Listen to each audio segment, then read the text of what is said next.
बाजार में गिरावट पर दिग्गज निवेशकों की एक जैसी राय। कहा यह डरने की जगह निवेश करने का शानदार मौका। स्टॉक मार्केट में लगातार 6 दिन की गिरावट के बाद 27 अक्टूबर को रौनक लौट आई। निफ्टी और सेंसेक्स 1% चढ़कर बंद हुए। इसके बावजूद इन्वेस्टर्स का डर कम नहीं हुआ। सितंबर के मध्य से ही बाजार में गिरावट का सिलसिला जारी है। एनालिस्ट इसकी वजह विदेश से आने वाली निगेटिव खबरों को बता रहे हैं। इसमें हाई इंटरेस्ट रेट और ग्रोथ को लेकर चिंताएं शामिल हैं। सितंबर तिमाही के कंपनियों के नतीजे भी कमजोर रहे हैं। हालांकि इस डर के बीच दिग्गज इन्वेस्टर्स को खरीदारी के मौके दिख रहे हैं। उनका मानना है कि ऐसे मौके का इस्तेमाल लंबी अवधि के निवेश के लिए करना चाहिए। हेलियस कैपिटल के फाउंडर और फंड मैनेजर समीर अरोड़ा का भी यही मानना है। हेलियस कैपिटल ने हाल में म्यूचुअल फंड की नई स्कीम लॉन्च की है। इसका नाम है Helios flexi cap fund. Investment एक पिगी बैंक की तरह। हेलियस फ्लेक्सी कैप फंड में 6 नवंबर से निवेश होने लगेगा। अरोड़ा ने कहा कि good return good entry prices से आता है। मार्केट में गिरावट इन्वेस्टर्स को अल्फा रिटर्न कमाने का मौका देती है। कोई भी इस मौके का फायदा उठा सकता है।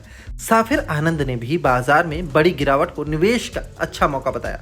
उन्होंने पूछा, बड़ी गिरावट आने पर निवेशक खरीदारी के सिवाय और कुछ नहीं कर सकता। उन्होंने इस बारे में ट्वीट भी किया। उन्होंने कहा कि अच्छा रिटर्न कमाने के लिए न सिर्फ अच्छे स्टॉक्स में निवेश जरूरी है, बल्कि गिरावट के दौरान सिस्टमैटिक तरीके से निवेश करना जरूरी है। यह समझना होगा कि इन्वेस्टमेंट एक पिगी बैंक की तरह है, जिसमें हर कॉइन का अपना महत्व है। गिरावट पर निवेश बढ़ाने में समझदारी। आनंद के पोस्ट पर एक यूजर ने सवाल पूछा। उसने पूछा कि क्या हमें गिरावट रुकने का इंतजार नहीं करना चाहिए। उसने कहा कि रिटेल और संस्थागत निवेशकों की बिकवाली से माहौल नेगेटिव है। इसके जवाब में आनंद ने उस स्ट्रेटजी के बारे में बताया जिसका इस्तेमाल वह कर रहे हैं। उन्होंने बताया कि मार्केट गिरने पर उन्होंने खरीदारी की है। उन्होंने कहा कि अगर मार्केट गिरता है तो वह और खरीदारी करेंगे। मिड कैप में निवेश के लिए थोड़ा इंतजार करना होगा।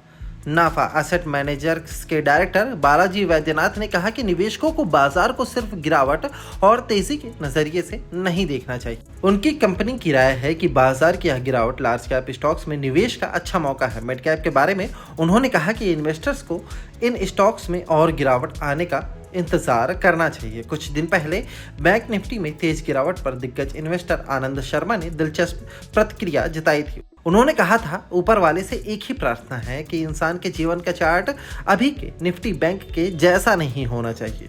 निफ्टी बैंक में सितंबर के मध्य से करीब 7.5% गिरावट आई है।